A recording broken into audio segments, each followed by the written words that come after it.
Echoes of the Deep. The year was 1912, and the world was captivated by the RMS Titanic, a ship so grand it promised to redefine luxury and safety on the seas. Among the passengers was Emma Sinclair, a young woman traveling with her family to begin a new life in America. Emma had never seen anything like the Titanic.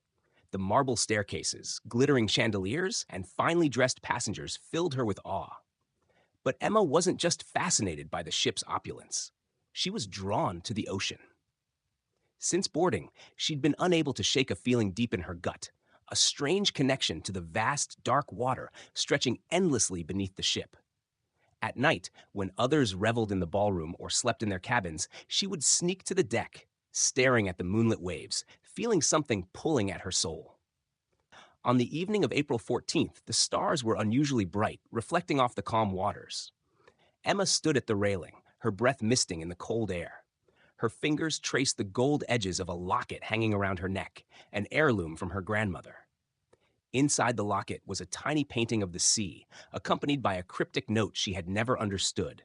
Beware the ocean's call. As she gazed into the abyss, a voice whispered, almost like a sigh carried on the wind.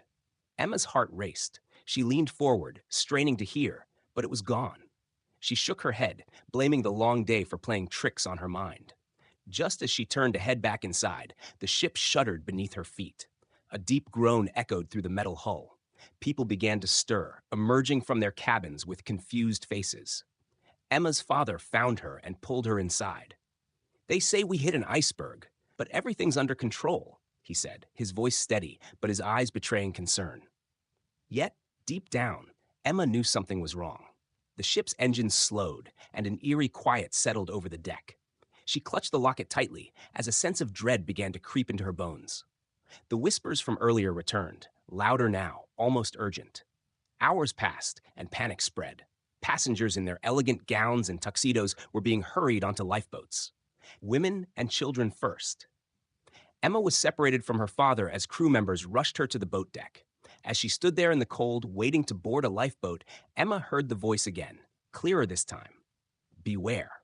The ocean's call. Her heart pounded as she realized the voice wasn't in her head. It was coming from the sea itself.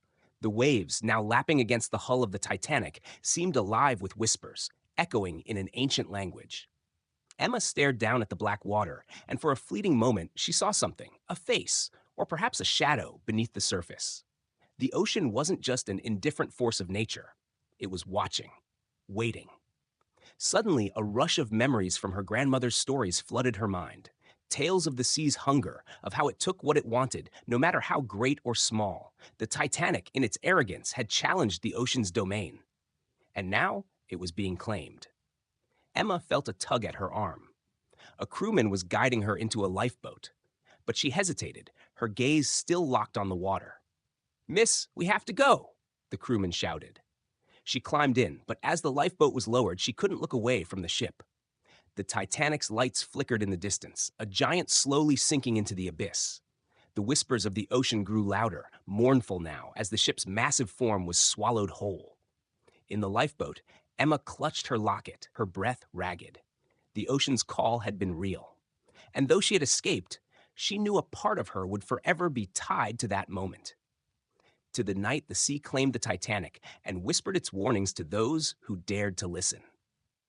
Years later, Emma would tell her grandchildren the story of the Titanic, but not just the tale the newspapers told. She would tell them of the ocean's whispers, of how the sea had called to her that night, warning her of the disaster to come.